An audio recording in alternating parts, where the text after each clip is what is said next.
What's up, everybody? Welcome back to Knoxville Nights. It's the unlucky number 13. That was an omen, I guess, for the weekend boys. Unfortunately, we rained out at Knoxville Raceway, if you didn't know already. So we don't have any racing to talk about, but we've got the man, the myth, the legend, JJ Hickle, joining us, the driver of the Moro Racing 2M 410 sprint car at Knoxville. We're going to dive into a quick, not even a quick recap. We've got one little thing to talk about from Knoxville over the weekend. It was the Knoxville Raceway Hall of Fame induction weekend, and we want to congratulate the 2025 class first. Jerry Beyer, Steve Brazil, Kerry Madsen, Jeff Matrician, Mike Profit, Dick and Doris Seidenkrantz, and Dick Stone King were all inducted into the Hall of Fame over the weekend, and unfortunately did not get that presentation at the racetrack during the racing event.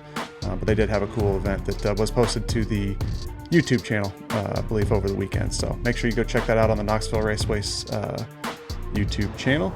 And make sure you follow us at Knoxville Nights on YouTube and all the social medias.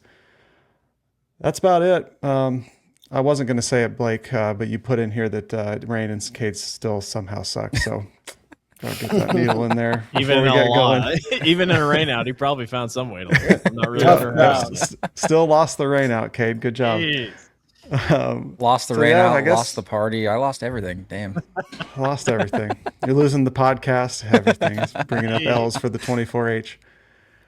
Well, JJ, welcome to the show. I know you were giving us some shit a few weeks ago, and we asked you once, and then we hadn't had you back on. So would have been fun catching you at the racetrack, but welcome to the show, man. Thank you for doing this. Just want to kick things off and kind of get your origin story as a sprint car driver, man. How did you get into this from Washington? Give us a little backstory. Yeah, man. Well, first of all, I'm glad to be on your guys' show. For the record, the first time you asked me was Easter Sunday.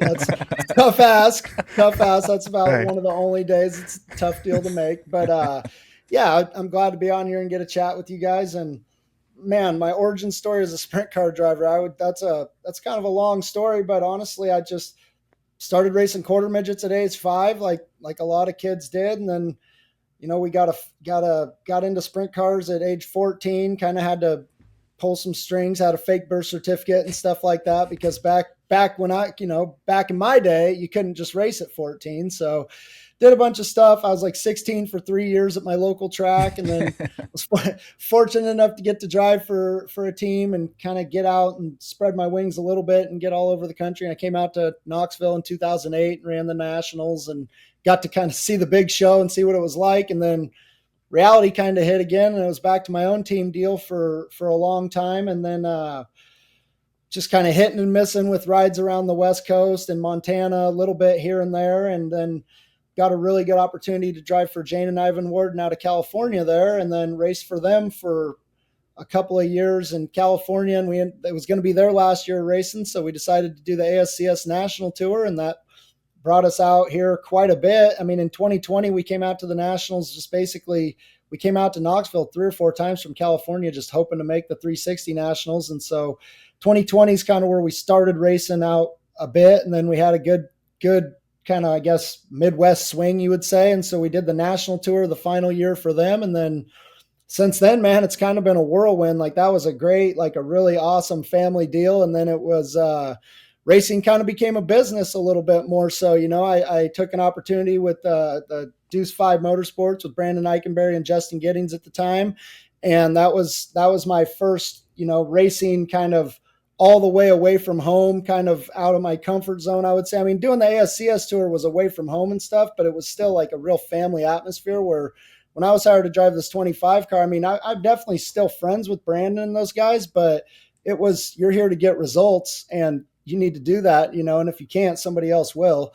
And so racing got a little bit more serious, which is totally fine. I was happy as hell to be racing in Knoxville. And then that deal, we started putting some really good runs together and had a good season towards the end of the year, but they wanted to go a different direction the following season. So then I ended up out on the All-Star Tour with the Joe Sealing 97 car, and that was a really good deal. Just same thing. I love traveling. I really love the ASCS deal. I loved getting to do the All-Star deal, just going track to track. It's like a traveling circus. It's it's my favorite part about racing. It's kind of the life I'm cut out for, is going up and down the road. I love that stuff. So getting to go do all that was really a good experience for me. And then I ended up going and driving for a guy out of Michigan for about a half a season, and then ended up back in Knoxville last year, made a go at it with a team that didn't work out, and then started my own deal this year. And when I started my own deal, it was kind of a unique thing. Like, I had 3 or 4 different car owners reach out to me, and they all told me the same thing. Like, hey, I'm looking to get out. I'll make you a hell of a deal on a package deal. So then Matt Moro calls me or shoots me a text and says to give him a call, or called me and left me a voicemail, give him a call back. And I'm like thinking to myself, like, man, I wonder what he's going to sell me. Like, he's not really been, I don't think he's going to be getting out of racing. And then in the back of my mind, I'm like, God, that would be awesome if he was calling for me to race, but like, I'm 34 and I've been thinking that my whole life, hoping stuff like that will happen. I mean, I've been really fortunate with a lot of opportunities, but there's still a lot of times where a guy calls you and you're like, oh yeah, hello. And they're like, hey, could I get so-and-so's number, or whatever. They want to know what gear you ran at the last time you were at this track. So I try not to get my hopes up too much, but yeah. And he called and he said, what do you think about running my 410 car just weekly at Knoxville? And we talked about kind of my deal. I would work around his schedule 100%. I would make it work as long as, like me running my deal wasn't going to step on his toes. And he's a racer. He understands racing. He wants me to race as much as possible. I mean, he encourages me to come do double duty on the nights when we're racing, even the 410 at Knoxville. So, I mean,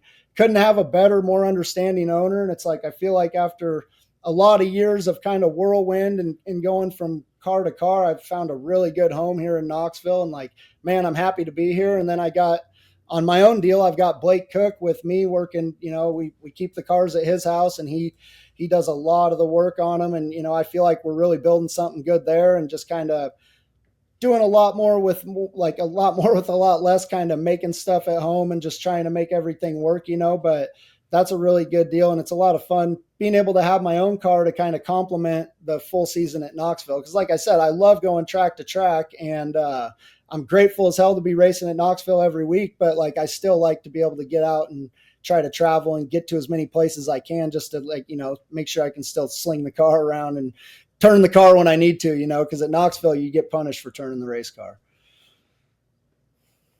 And now I'm here. Awesome. You talked about Knoxville and always moving around.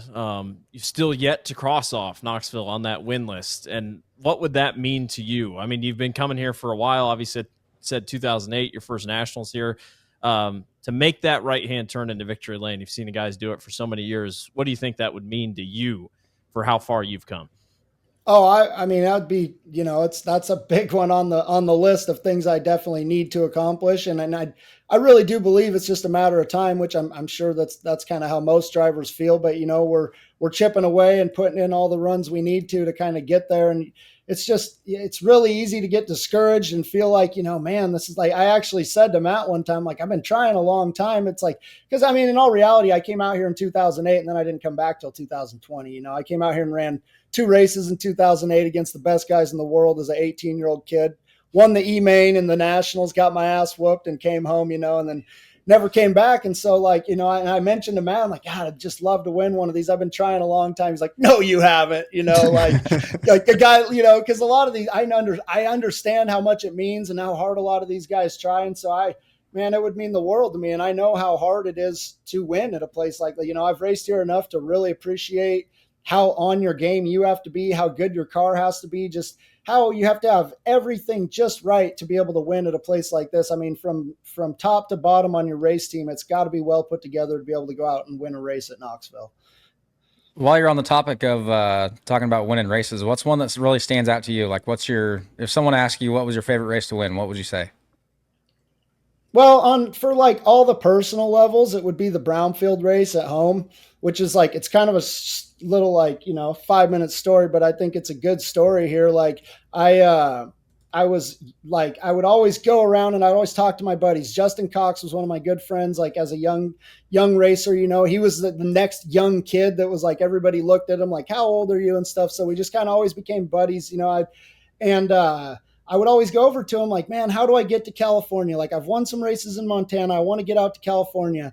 and we'd always chit chat and stuff. And one night he'd just raced in Chico the night before, and he came out to race Doug Roots' car in Washington, and we're in Skagit Speedway, and we start talking. I'm like, just same old deal. How do I get to California? He's like, dude, actually, funny story, Caleb Henry, who's a superstar, like I think that kid's a super talent. He just quit the Jane and Ivan 63 car just out, like, just that night, just stuff fell through, and Justin Cox told me to call them. And so I called them, and I messaged Jane, and the first response I ever got from him was, who are you and how did you get our information? And I remember looking at my buddy, and I'm like, well, not going to get this ride, man. That's the worst start of all time, And so then I never explained to her that I got it from Justin. She's like, why didn't you just say that in the first place? Like later on, when we talked about it. But so then they called me like a week later, and Justin was still there in Washington. And they're like, we have an opening for next week if you wanted to come race our car for 3 nights. And it was the same time as the Fred Brownfield Memorial in Washington. And that's that's my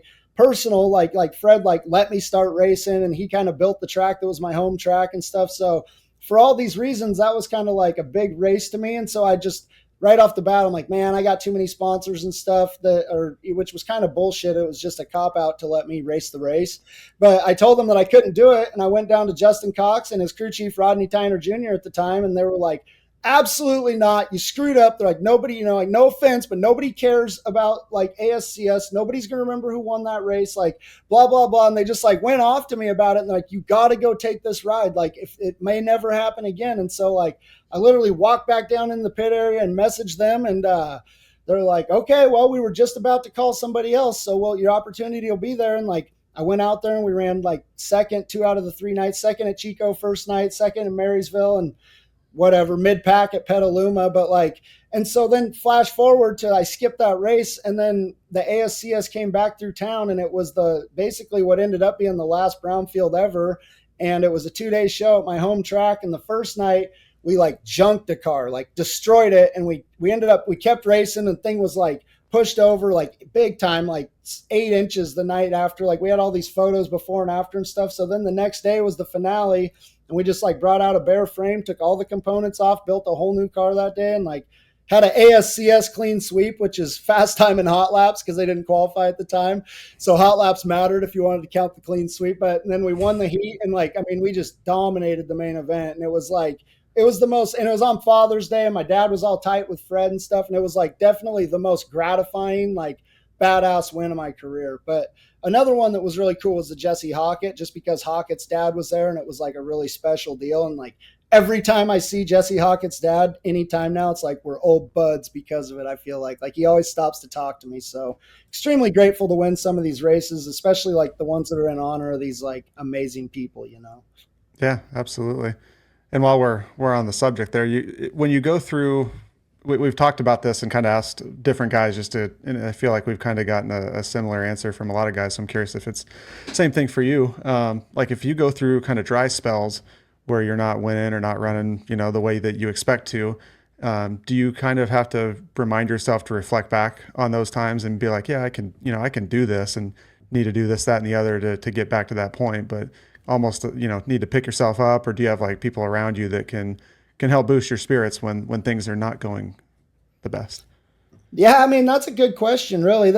I have so many people that, encourage me from afar and stuff. And I've got my girlfriend, Joanne, here that's she understands racing. She's been around it a lot. And so she's pretty good at kind of always finding the bright spots and stuff. And then, honestly, Blake and I, we really work good together, but we probably are a little more negative on most outlooks of things, a crew chief and a driver looking at everything. Most nights, if you don't win, you're well, we screwed up somewhere, but overall, for those big, long dry spells, I just think you got to believe in yourself. And not to a manner where you're I'm going to go out and whip the Outlaws' ass this weekend, but you got to know that when your stuff's right, you can run with these guys. And then there's always, it's a lot like golf. There are these spots where you're okay, I can do this.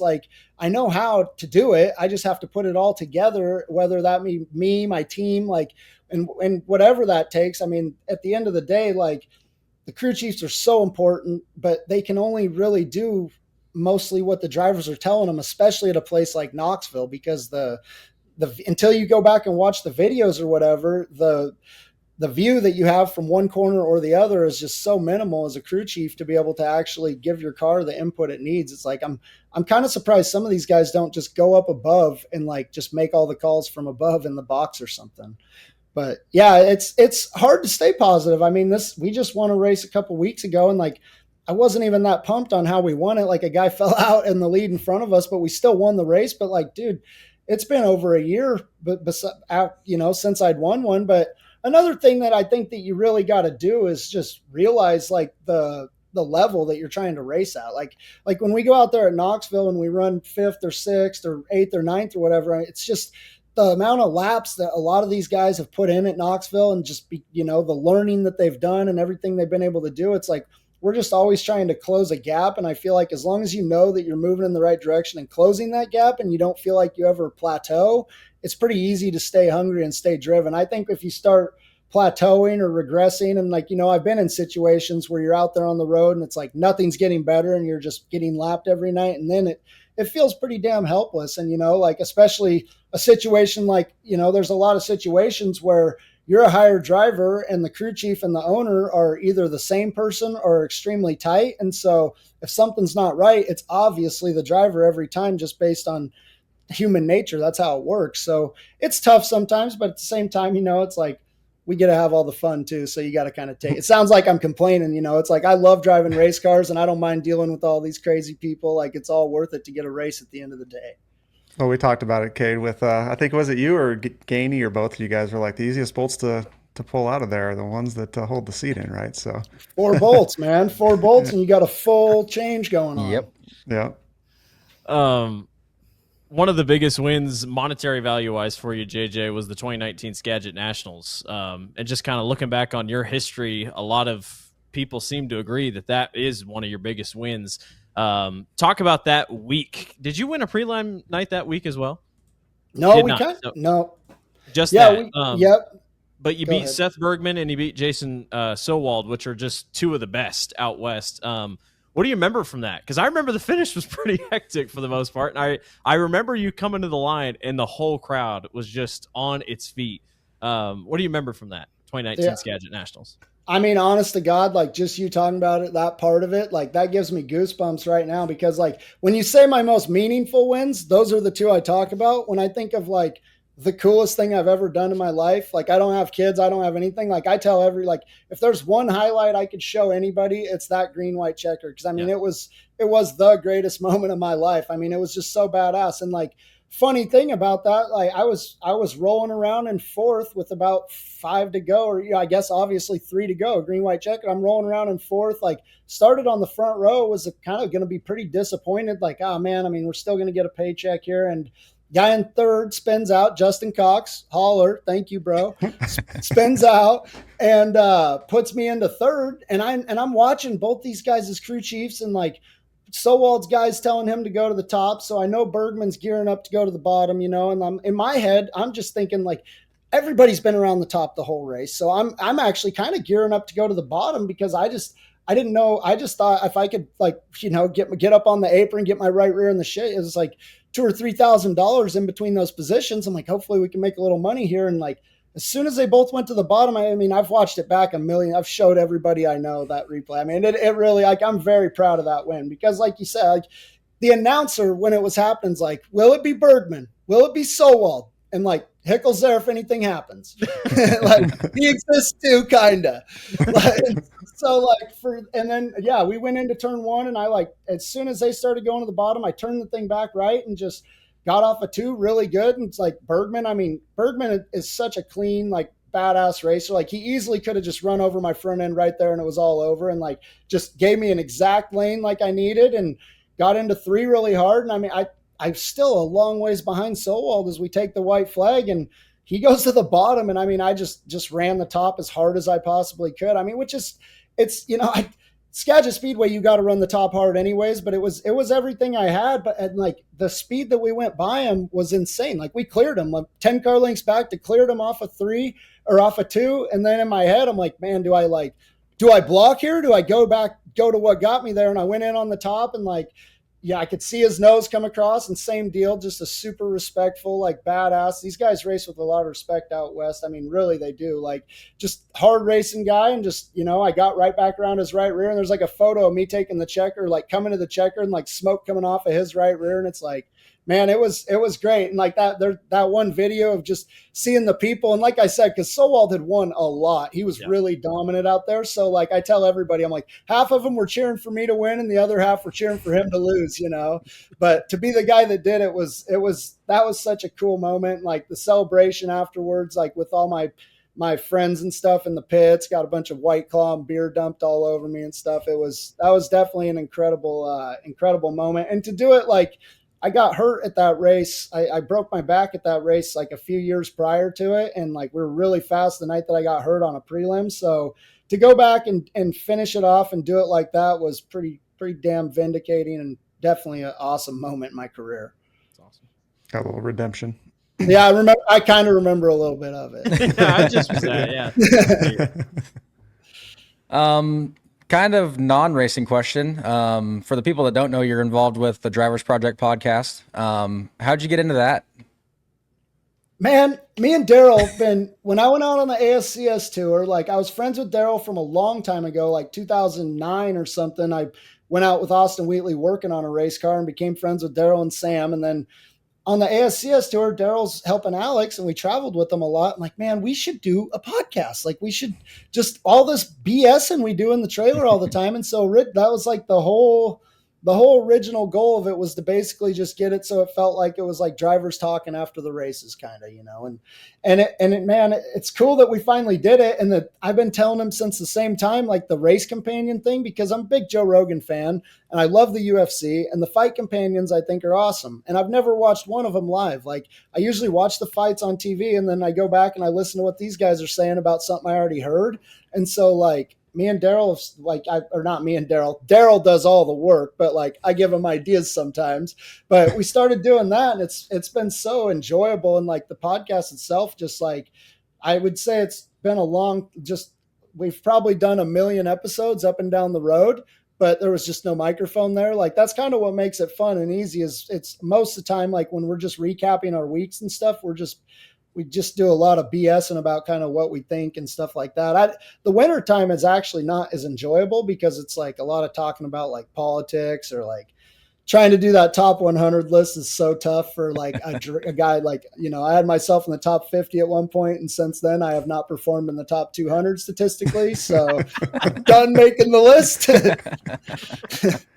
Well, honestly, the Drivers Project, I had mentioned this to Cade last year. It's like, you guys kind of inspired this show a little bit, to be honest, and for a lot of the same reasons. Like, a lot of fans miss so much stuff that's going on, like you were saying, just the discussions and the talks that go on in between races, or before the cars are even rolled out of the trailer, and being able to capture that and get more of the personal side from your guys'. It feels a little more raw than just the standard interviews that you get at the racetracks and stuff like that. And it's super enjoyable. So if people haven't watched it or heard of it, make sure you go and check it out, because it is well worth the watch and the listen, for sure.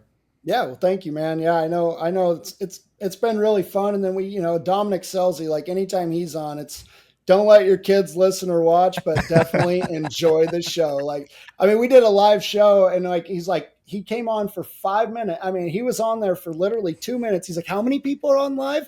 There's 1,000 people or 900 people or something. And then next thing you see is just his ass cheeks creeping into the screen for ass. Just like, you can't even help himself, dude. But that's just a one-time thing. Don't let it deter you from listening to the show. It's not a very good commercial, but at the same time, it's the best commercial. I love it. Yeah, that's awesome. Well, I mean, you talk about kind of BSing through stuff. I think we can kind of jump into that a little bit and kind of talk about what's hot right now. You talked about ASCS. That's been a hot topic this week, especially. They came out and said no more qualifying wings. Ironically, will take place after the Knoxville Nationals. So I'm not really sure how much it'll affect you as a car owner for your do good always machine. But I think that's a big topic. And a lot of people were like, well, why in the world? Like, there could be so many issues. Why are we focusing on this? Also, after the Nationals is kind of funny. What's your take on it as a driver? and then as a car owner that the ASCS is stepping in and say, we can't do this anymore? I've never had a qualifying wing before. I don't know. I've driven for some teams that had plenty of resources and they didn't have qualifying wings either. They just raced on what they raced on. I mean, we've tried other stuff. I don't know. I don't know what my take on it is. The rule itself doesn't make a whole lot of sense to me. Like, I'm all for trying to minimize the expenses and stuff, but I don't think one guy's doing any good in the ASCS because he's got qualifying wings or not. I would love to know, but I doubt Sam is changing his wing after qualifying. I have no idea, but he's probably the most successful guy, and I highly doubt he's running a qualifying wing, but I could be totally wrong too. But in general, like if I go to any of those races, if I go to Knoxville, I just run the same wing. The rule doesn't really affect anything that I do. I guess I kind of like it because it makes it so, whatever, I guess it doesn't change anything, because when I have to race against all these guys that are going to have qualifying wings is going to be at the Knoxville 360 Nationals. So after that, I don't have much of an opinion on it, I guess is the best way to put it. Okay. Won't change anything I do. Because Daryl, he had a few comments on it as well. And it makes sense to me at places or either tracks or series where the format is very qualifying dependent, like where you don't invert, or where like at the Nationals, you do have like high points that are up for grabs there. But for like an ASCS event, they invert for their heat races, right? So it's like if you go out there and qualify well, like you kind of are hurting yourself a little bit. I don't know. Kay, what were your thoughts? I know you don't have a qualifying wing either, because I've given you some shit about that. Yeah, I'm the same way. I'm a broke boy, so I don't really care what they do. It's so weird because it's been such a topic. Wings have been a topic of conversation. After Ashton Torgerson won that race a couple months ago, unfortunately, everybody kept talking about the top wing because it was just kind of warped and everything else. And Larson of Volusia, I feel like is really where they seem to start. Kind of really, feel like that's what set it off. Kyle Larson showed up with a silver top wing, and everyone's like, "What in the world is that?" And then it's like, "Oh yeah, these are things that people try." And then everybody out in PA was trying it, and then Linton Jeffrey had one here at Knoxville. But it's like we've seen everybody. At some point, some people have not, but they've been run. It's not new. Yeah. No, it's not like it just started. I was going to say, but people see a different color one and they're like, oh my gosh, what is that? I don't know. I was just curious on your take on that. And again, just weird that it's taking place after the Nationals. Like they're like, yeah, you can run through your biggest race of the year, but then after that, can't do it. Probably to help the teams that have already stocked up or people. I guess. I mean, that's definitely not catering to Cade and I can promise you that. Yeah. Well, I guess to step back just a little bit, because I remember you told Blake and I a pretty cool story about when you were full time in the ASCS. I think it was 2021, right, when you ran the full tour, and how that kind of ended up kind of spawning your team that you have now on the 360 side, right? Yeah, we kind of did a deal where I knew it was going to be there last year, and like as a hired driver type of thing, like we just decided instead of me like taking a paycheck or a cut or anything, like at the end of the year, I'll have a race ready car and a motor fresh, and so it definitely worked out for me. I mean, they took care of me, and then like whenever I was getting ready to leave down there and they were getting done, I bought quite a bit of their stuff, just that way I had all the same stuff that I had, and that's kind of what I've integrated into basically making my team out here is most of that stuff, and like still have the same engine program and stuff. So, and I still have, before I ever went and drove for him, my dad and I had a team. And so I had a Donut and I had like one car and whatnot. So I've got a little bit of all that's basically my Sprint Invader operation out here. And so I've kind of got it set up to where I've got the stuff that I got from them to run at the bigger tracks, and because they had really, really nice equipment to be able to run the tour. So yeah, it was a really good deal. And, and then they would always take care of me food wise and stuff like that. Like we'd always travel in the motorhome. Jane would make big meals and stuff. And then any, hard charger, whatever type of extra bonus heat race money, stuff like that we'd get would just be kind of what I would live on. But like, it was easy living when you're just going place to place, just racing it up. So it was good living. So do you see yourself kind of keeping that 360 operation and wanting to build that back up to maybe get back on the tour at some point? I mean, I don't know about that. I've never really thought of it that way, but I definitely want to build it up as big as I can. I mean, honestly, my number one goal as far as like everything I'm doing is just to keep the 2M people happy.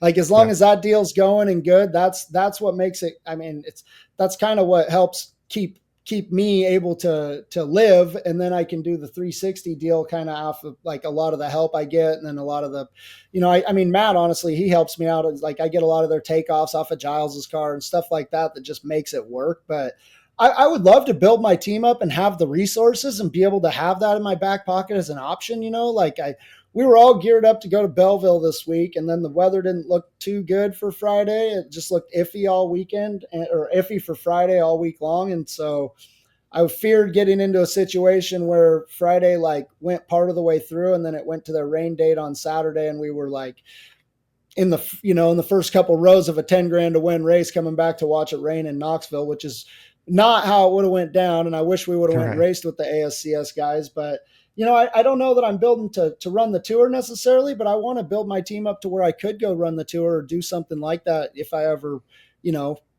God forbid, got fired or whatever, where I was kind of out on my own, I definitely like to work towards that. But my team it's really, I mean, it sounds awesome because I say I have like a Sprint Invader car and a Knoxville car, but it's a really small team. Like I have, also those cars are the spares for each of the other one. It's like, it's not a big illustrious team. So I'm just trying to build that up as much as I can and just pick my battles as much as I can to make it make sense to go race my car, but also keep building it. Get as many Sprint Invader races, maybe hit up USIT, stuff like that. Whenever exactly. It doesn't conflict with the 2M. Exactly. Stuff like that. And like at the beginning of the year, I had high hopes. I'd bought a 410 out of Ohio and I was going to run that, and then had a bunch of issues with it the first night out. We drove down to Houston's opener, made 2 laps and loaded up and went home and reevaluated life and changed our whole schedule and everything because we were planning on running there a lot. And so that's kind of what's now I've just based, my 410s out getting fixed. And so and with no real, I don't have a ton of ambition, like not ambition. I've got a ton of ambition, but I don't have a ton of like funds just to go get it back when it is fixed. So that'll be kind of a slow process over the winter, probably maybe have it back at the end of the year this year. But just keep racing everything. I've got the resources to race, which right now is the 360 races that make sense around us. I feel like I know your answer on this, and you're kind of classified as a big guy that drops down when you run the 360, but what's your take on these national guys, the national tour guys, like from World of Outlaws and High Limit, stepping down to run the 360 Nationals? I like it. I feel like when I see Kyle Larson, Brad Sweet's name on there, I feel like I would circle this race as my best chance to be able to beat those guys head to head that I've probably had in a long time. Like I've raced with Kyle quite a bit, 360 stuff out in California, Arizona and stuff at the end of the year. And like been so close, we've had some good battles but it's just like the dude it's like playing chess with a robot or something, it just, you falter one time or just misjudge anything, but I like it. I mean, I'm not saying I'm going to go out and whoop the best guy in the world's ass or, any of those guys, but as a racer, them coming to what we do or like what we do and what we practice a lot is, I think it's fun. I feel like the ball's in our court for once where we can kind of actually go out and show out against some of the guys that are elite talents. Because that's something that we've seen on, it kind of blew up our Facebook page, honestly. We had posted that the entry list update after Blake had shared it. And like we discussed it last week also with Cam, and that's the thing. We talked to Cam, you, Cade, Ayrton Genitin also has commented on it as well. That is it doesn't surprise me at all, but that is the kind of the standard response we've gotten. But it seems like fans get very up in arms about it. And I don't know if it's just the fact that they see it as like the big guys coming down and stealing your guys' money or what, but it like you were saying, and everybody else has said it, you guys view this as an opportunity to show that you guys are just as good as those guys. It's a showcase. Absolutely. I mean, at the end of the day, with dollars and cents and how that works, it is a bunch of guys with a lot more money coming to take our money, but as race car drivers, I don't think Cade and I race for money. We race for glory. We want to be the guy that beat the best guy on any given night. And, does that make, on that night in that time frame, you are the best guy then. It's just how it works for a little bit. And so, man, I think it's a great opportunity, but it's tough. I mean, it makes it a lot harder to go out and break even or make some money, and it fills up a bunch of a bunch of spots in the 360 nationals are going to be full of 410 guys. Like there's not a whole lot of spots left for guys that just race 360s there. But at the same time, I feel like almost most all those guys would kind of relish the opportunity to go out and get a race with the best guys in the world with a more level playing field. Because when even when we race 410s against those guys, it's what they do every single week for a living. Right. They're so dialed in from fueling to tires to everything that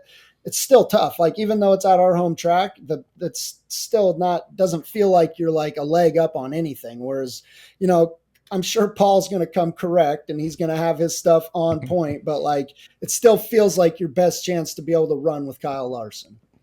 Yeah. It's a good perspective. And I mean, we went back and looked at it just in our group chat here this week. I mean, Clint Garner in the last 10 years, pretty much the only guy that runs 360s that has been able to beat them all and win a 360 Nationals championship. So, I mean, other than that, it's usually been a 410 guy that comes down and does it. So it's just kind of how it's been. But yeah, great talking point. I was going to ask, do you miss home? I mean, do you miss racing out west? Do you miss going to these tracks here on the West Coast? And obviously, you've been here in Iowa quite a bit, or at least the last year or two. But do you miss up there in Washington and racing on those California tracks and whatnot every so often? Yeah, I mean, I would say I miss the people of home. Like I see what Skagit's doing. That's incredible. I would love to be racing for I like to say that I'd love to be racing for that kind of money, but in Knoxville I am most all the time. So like, I can't really, it's awesome. I definitely am happy and see what they're doing there, but like my home track, Grays Harbor Raceway, it's kind of shell of itself right now. So that just makes me sad. And then like, I don't know. I definitely miss all my friends and the people from home, but I miss the seafood. I miss the teriyaki food. I don't miss, and like California, not really. Like if I want to go to a smaller track, I can just go to one, like there's bull rings and stuff out here. The thing is they let them get slick to a curb and they're usually a little more fun to race on. Like if Placerville's badass, when Chico's right, it's really fun. But like in general, going to California is a lot more, it's just a lot of bravery and not really like, I feel like it's a lot harder to kind of separate yourself with your feet and your brain. It's more so just be badass and be a stud and just be a California jockey, man. Just hammer down. I mean, those guys are awesome at what they do. And if I wouldn't have got to race out there for a year or so before I went on the ASCS tour, we wouldn't have been near as solid as we were. It really well rounded me out as a driver and taught me how to kind of just grit your teeth through the holes and stuff. But I wouldn't say that I miss that type of racing necessarily, really. You talked about go ahead. I was just going to say, you talked about the food. You got a favorite Midwestern food that you've adapted to? Man, I don't know. There's nothing really no, not really. Steak. We don't really have a standout. No, I mean, like Iowa beef, I eat steak. I buy a quarter or half of beef from some local fella here. And so if you win the county fair night, say here next week, yeah, you're going to get a good chunk of beef and you're going to enjoy that thing. I just heard those guys talking about it. I'm like, that race is so now important to me. Like the fact that you can win food. Like one time I was on the front row of a dash at a NARC show. I've only gotten to run a couple of those. And Justin Sanders got me with a couple laps to go. And I was just devastated. Like my guy's like, well, dude, we're on the outside front row of the feature. I'm like, the bacon, man. Like we love like just the Sunnydale bacon or whatever. So yeah, I would love to win a race that pays food. That would be incredible. Awesome. That's great. Going back to the racing at California, you guys had a really good chat with Carson Macedo earlier this year, kind of getting to that point where racing it might be a little bit different, and it feels like guys from California get a little bit of a bad rap. Maybe for our audience, I guess if you want to expand on that a little bit, and if you feel that or see that from the driver's seat, or if that is maybe a little bit of a misconception, just the way you have to race out there compared to maybe the way you get raced out here in the Midwest. I would just say those guys race on a lot smaller, shorter, tighter tracks. So it's always going to look a lot more aggressive and insane than it's going to look at big half miles and spread out places. That's one big thing. And then there's so many talented, fast guys there that the pace in California, as opposed to most anywhere else you go, as far as like short track racing around the country, the pace is just so high that whenever they go somewhere else, most of the time they're running over guys in front of them. It's just kind of how it is. They're always attacking. And I mean, it comes from the micros or the cage carts up to the micros and all the way through. And I just think that those guys have so many good racetracks and so many people, I just saw Cole Macedo was out driver coaching some kid this week. And it's like, you got a guy like Cole Macedo telling that, like, teaching this kid how to be a badass. Like, it's just, they're bred all the way up through to just be on kill all the time. And I just think that, but I don't think it's a bad thing. Like, I thought going to California was awesome. I thought when I was a lot younger and we would get out to California and I was in my own stuff, I didn't really like that there was so many kids that didn't have to pay their own bills that would race you like shit. That's probably the best way to put it. Like the average California, like just hammer down guy like Justin Sanders, Tanner Thorson, all those guys. Like, I mean, even Golubick's pretty damn aggressive and he looks like one of the more calm guys out there, but like all these guys, like they're absolutely awesome racers and they have so much control of their car that their aggression does not bother me. I like racing with all those guys, but when it's a young kid that just sees his hero doing it and then races that way and doesn't know where his right rear is going to land or whatever, then it takes a lot of the fun out of it, because if you crash, it's a bad, you're going home with a pile of stuff on the first night of a 2-day show. And if he crashes, he's just pulling one down. But I don't think that's a California only thing either. I just think that's kind of the nature of our sport these days. And that's just more power to him. I remember a guy one time told me, he says, I want my kid to grow up to get made fun of for having a rich dad and a hot mom. I'm like, you know what? I like it, man. Man, There you go. it's I don't have either.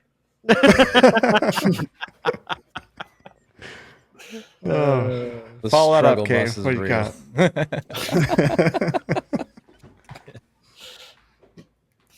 Are you guys ready We for said it? we were bringing Hey, the, you said we were bringing the entertainment. One thing you guys should talk about, I don't know how you can intro into it, is the test session at Knoxville with Donnie driving Guy Forbrook's car. Oh my gosh. Well, here's the thing. Everyone thought that was a really big deal. Is that really that big of a deal? Not Really? like, I'm not saying any big change is going to happen, but the fact that Donnie Schatz got in and drove another car is like, when's the last time that happened? It's got to be Been a like while.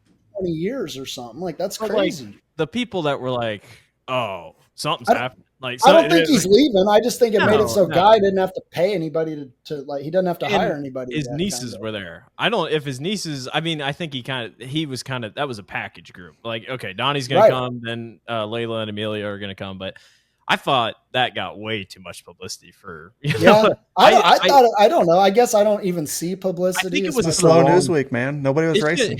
It should have been the wrong. People should be. How do I say it? More people focused on Donnie when they should have been focusing on Guy. That's a big deal that Guy's back. I Yeah, mean, we that's wish him true. the best. The man has struggled with health issues this year, and we hope he's getting better. And he wants to stay local. This thing ain't going to move. I mean, he's going to probably stay right here in Knoxville, keep it running. But I hope more people think, oh, there's the 5 car, because we haven't seen it all year. I don't think we've seen it all year. No. And who will be in it? I'm curious who will drive it. But it's like Justin Fiedler said, there is no one better to test your car at Knoxville than Donnie Schatz. Perfect. Yeah. And hell, honestly, to think of it the other way, it could be Donnie looking to get, he got in a different car and getting maybe a different feel, getting a different type of setup. How different, Caden, both of you guys that are drivers, like how, I don't know if you've ever had that experience. Like what can that give you a different perspective if you quickly do a quick test and like, oh shit, I'm doing that wrong. I should maybe do this or that. I'm sure it can for him because they've been freaking struggling. I just think it's going to make him more irritated about his team. Honestly, like I think Guy's car has always been a really good car to drive, a badass car to drive that's designed to go around Knoxville. He's probably got one of the best motors that's designed go around Knoxville. So I'm sure it'll show Donnie, and a guy like Donnie that's so analytical and smart. I'm sure it'll probably help him figure out where some of their weak spots might be and how they can shore them up. And if Guy's willing to let him come drive his car, I'm sure he's going to share some information to try to help Donnie be a little faster too. So I think that's just one of those like two good teams get better right there. Because especially you brought up Justin from Dirt Tracker, Blake, like that he had touched on that maybe Ford deserves a little bit of an apology with how they have still ran after the switch. And I think that kind of feeds out a little bit even more. It doesn't seem that it was just the engine, which we had talked about that already before, that we didn't think that was the case either. But never know. Maybe keep an eye on that 15 car. Maybe he starts to run a little bit better after this. We'll see. Well, and that they were saying maybe Guy goes and crew chiefs the 15, and that's what Justin kind of alluded to. He's like, or I think I was talking to Tony Bachhoven about it a little bit, and he kind of tossed the same thing. He's like, well, what if he just Donnie says, "Guy, you want to come be my crew chief?" And you just don't know. It's you can take as many things out of that as you want, but Donnie doesn't do test sessions at Knoxville. It's been a while since that's happened. And the car was fast. I mean, based off lap times I was looking at, it's always kind of misleading because the track works itself in, but it seemed like they had pretty good speed. I'm excited to see who goes in the car. I really don't know who they're going to put in the car, but yeah, that was a big topic this past week with not a lot of racing happening. All right, JJ, we're gonna. You want to do it? Yeah, we're gonna steal your. With you on the show, I feel like we can. We're gonna steal my favorite segment of your show. What do you want to talk shit about? Oh boy, I don't know. That one's always hard for me. I told those guys one time. I said, "Dude, I need too much from everybody to talk shit about anything." How about open reds? What do you think? Oh, of how about not putting the pro sprints between the 360s and the 410s for double duty guys?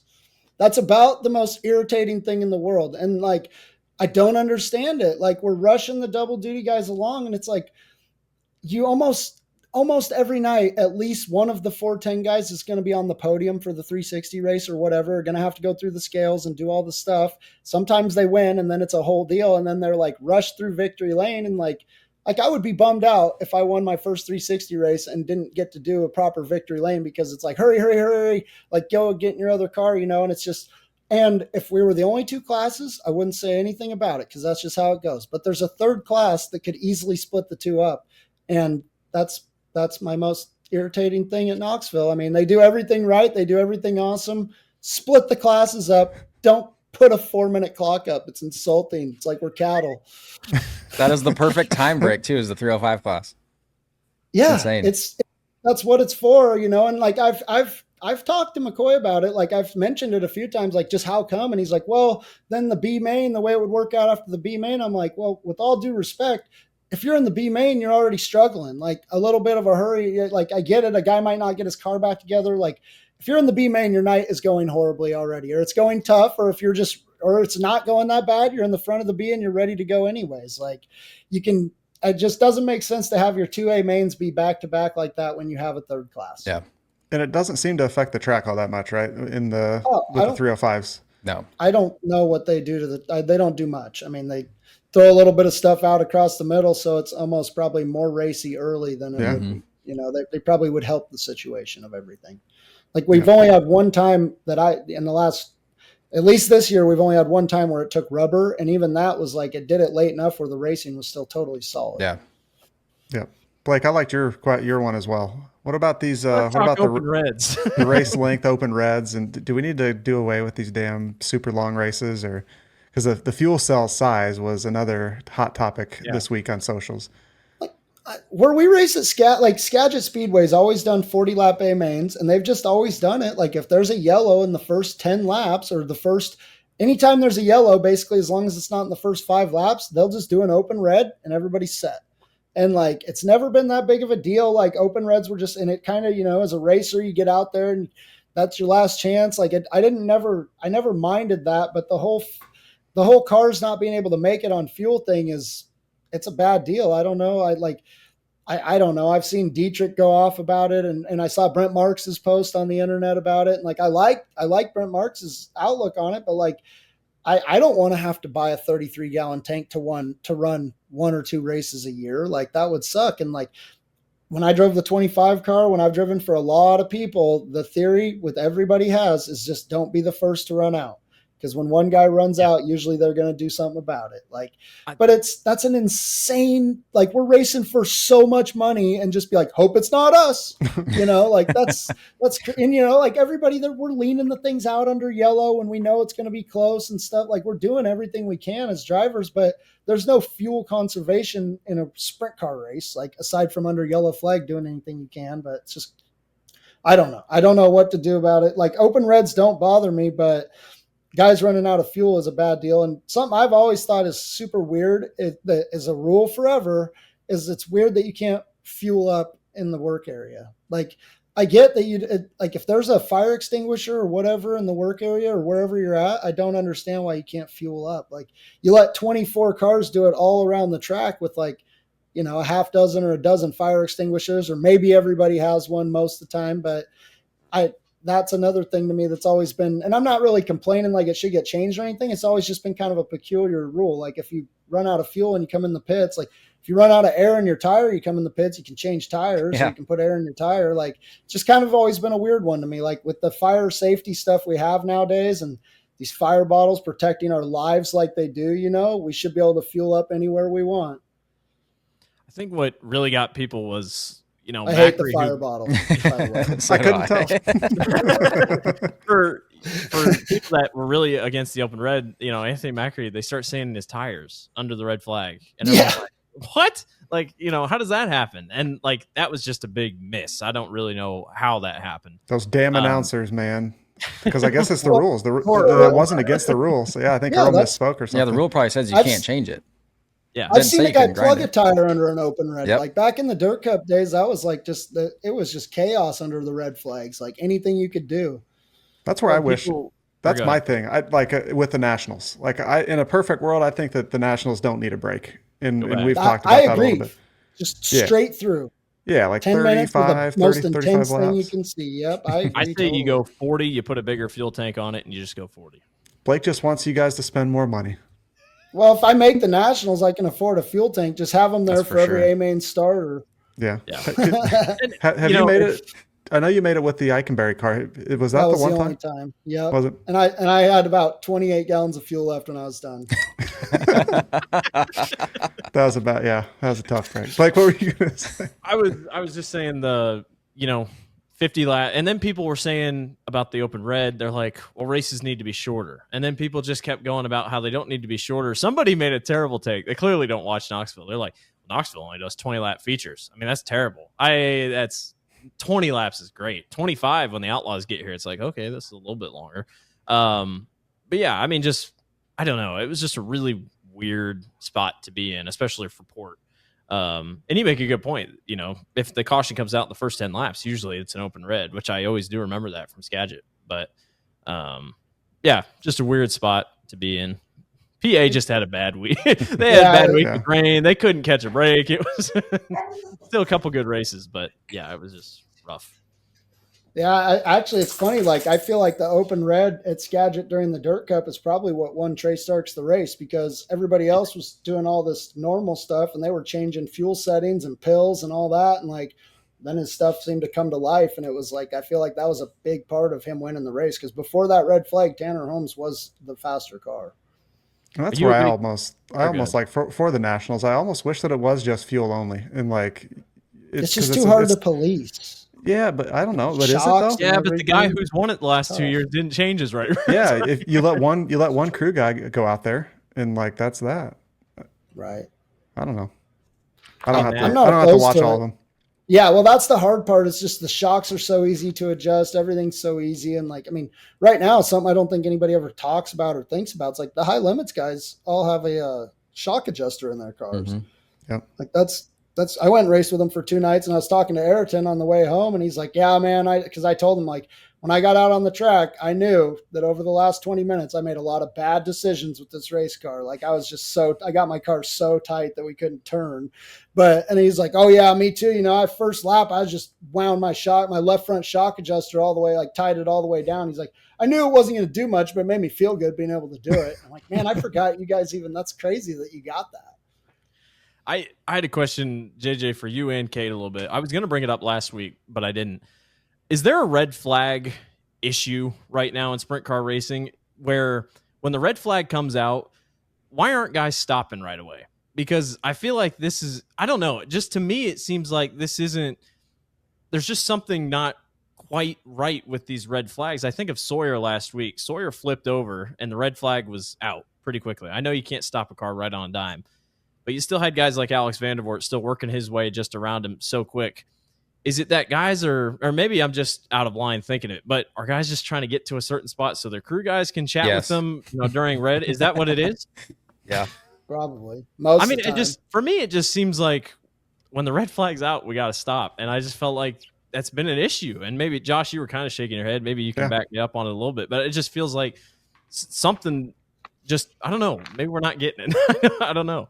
Maybe not necessarily just Knoxville, but like I feel like Pennsylvania. There was one I think it may have been at Lincoln maybe recently. It just feels like the cars are rolling a lot longer than they should. Tyler Walker drove through a wreck. Yeah, he drove through the wreck. Yeah, when it was a red flag. But that situation right there, if he stops, he goes to the back. Like I was watching that, I'm like, oh, good job, like he made it through. Like you can't just it sucks. There's a guy on his side right there, but if you stop in front of that crash, 80% of the time, unless you're some big famous guy, nobody's the wiser, and you're in the crash and you're in the back. Like, it's totally different sometimes in some series for, it's always different, but I wouldn't take my chances stopping anywhere near a crash. But that's not, like there was a situation in Knoxville this year where I think it was Mincer crashed with somebody else, and it was big, Jason Martin. And they started crashing, and like when they started, I just saw stuff flying everywhere, and I was coming down the back chute, and I came down onto the access road or whatever. And like when I came around the corner, dude, there was guys running across the track, and I was coming at them at like 60 miles an hour, like my one hand out the car, like I'm sorry, and I'm stopping as fast as I can, but like you can't just the cars, like I think that's one thing at Knoxville is especially you watch them on TV, like it looks like they're just crawling around there. And even when you're in the car, the track's so big, you're cruising, but then when something starts happening in front of you, the closing speed's like at the end of the day, you're still going well over 100 miles an hour. And with how good your brakes are, it still takes some time to stop, but I'm not making excuses for any of these guys. Like you see some of these guys just roll through a crash just to get to the other side for their pit guys too. It's just, I don't know that it's, you don't necessarily have brakes on all four corners either, right? Like some people may not realize that too. Yeah, it's not exact. Like the brakes they're designed to slow the race car down so you don't run anybody over, but they're also designed to like help the race car handle too. That's like, it's not really just a 4-corner stopping mechanism. It's like there's left side brakes. Right. It's not like a street car. No. Well, what's on the docket for the rest of this year, JJ? You're running 360 shootout here. You're going to keep rolling here with the 360 car and just keep rolling through all the way to nationals and whatnot? That's pretty much the plan. Yeah, I get my 360 stuff as dialed in as I possibly can. We were geared up to do double duty this week, and so it's disappointing to lose a night just with only a couple of nights coming up before the 360 nationals for the normal guys. Like that's going to be an awesome show. I think anybody who's kind of around the Knoxville area and racing here locally just super appreciates a show like that and how much it gives back to the guys that race here every week. And so really excited about that one. But yeah, this weekend they've got a Friday, Saturday Sprint Invader race. And I know we're going to definitely try to go it's a Thursday, Friday Sprint Invader race, excuse me. I think we're going to try to go to the Thursday show and then probably minimal crew and stuff. We'll probably take Friday off and then just gear up for Saturday double duty with the 2M and then the 360. And then there's some races though that the Sprint Invaders have this month that are pretty good deals. I know Bloomfield has a show that's like a little bit of an up purse, and it's a fair race at a big half mile. It's a fun place to go race. And then I know Oskaloosa actually has a Sprint Invader race. So I'm going to try to hit both of those as well. Just keep pecking away at I feel like our half mile stuff is kind of where we want it to be, but you're going to have to be just about perfect to really contend here in August against all those guys we were naming that, I called out and said I could run with, so we better get our shit dialed in, Well, we're going to be coming back and putting this clip out. This clip with a thing of Larson and Sweet splitting me as they lap me, just like, so how'd that one go? It's like, I gave it my best, man. I don't know. They had that goddamn qualifying wing on. But yeah, and then just try to race my operation as much as I can, like maybe late in the year, travel a little bit down to some ASCS races. I'd love to get to Texarkana at some point. Just got some friends down there. I love what the Crowleys do. They're good people. That place looks absolutely badass. There's a handful of races I'd love to get to, but nothing really. We're kind of 1 week at a time right now. Like I said, we were all geared up to go to Belleville, and then we sissied out and had to watch them on TV and broke our hearts. So that's shout out Cam Martin. I just wanted to throw that out there. Shout out Cam Martin who got shout second. out. That was Unbelievable effort. And he sounded Josh very excited when we were talking to him about it last week. And I don't think he had been down there maybe, but very impressive showing for Cam. Yep, very badass. Now Cam's like one of the happy-go-luckiest kids of all time, and like to see him start to have he's had some success over the last couple of years, but now he's really consistently fast every night and stuff. He's coming into his own, and he's a contender just about everywhere he goes right now, especially in the 360 stuff. Him and Skylar are dialed in. Yeah, absolutely. Yep, absolutely. Well, speaking of fair nights, we do have the Marion County Fair Night, Van Wall Night here on Saturday, July 12th. And it's also the 410 border battle. So we're going to have, what is it, Blake? We were just talking about this. We got Friday, they'll be at Jackson, then they'll be at Knoxville, and then they'll go to Houston's. Yep. So see if somebody can sweep them all. You got to twist Matt's arm. Twist Matt's arm. You got to get maybe next year, get that 2M running the border battle. Yeah, I'd love to do some of that stuff.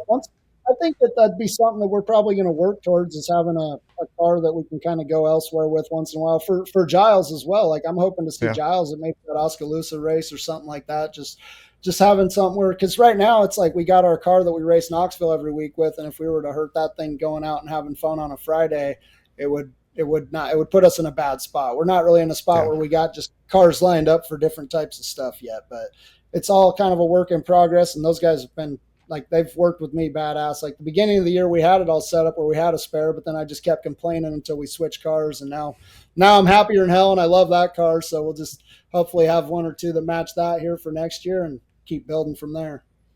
He said something to me one time. He's like, I don't know what you're thinking about all this, but I was thinking about doing this and this for next year. I'm like, man, not very many car owners say the words next year to me. Like, I'm in. That's great. And hopefully Ryan can have some better luck, man. He had broken cam spud twice in 4 weeks.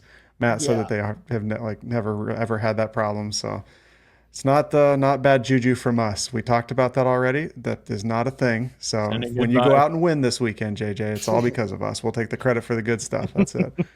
I hope so. It's blood's on your hands, man. Yeah, we'll blame Cade. Yeah. If it goes bad, it's Cade's fault. It's all my fault. So yeah, guys, make sure you get down to Knoxville Raceway. If you can't make it there, it's going to be on Dirt Vision. Buy the merch. Buy the merch. Hey, we got some track threads. We got some track thread driver here. Make sure you hit up the Track Threads trailer behind the grandstands. Oh, look at that. Perfect. If they gave that to you, I'm jealous, man. Got the family discount, maybe. Yeah, that's right.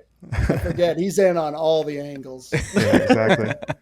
Could get a better hat, but that's for another show. I don't even know what that hat says. Just says Iowa Hawkeyes. He's a big Cyclone fan. Yeah. Well, it's a Cyclone state, No, it's not. All right, guys. Well, that pretty much wraps it up. Make sure you're following us, like I was saying before, at Knoxville Nights on Facebook, Instagram, TikTok, all the places. Search for us on YouTube, Spotify, Apple Podcasts. JJ, you're sometimes active at Hickle Racing on Twitter, but I know you really keep up with your Facebook page to look up, what is it, JJ Hickle Racing, I think, on Facebook? Yep, JJ Hickle Racing. That's where I do all my most in-depth stuff, and then I try to just repost stuff and whatnot on Twitter, but haven't advanced to the X world yet. Maybe one day. And also, like we were talking about, also the Drivers Project, check it out. Sam Haverteep had a pretty good week. That ought to make for a pretty good episode next time.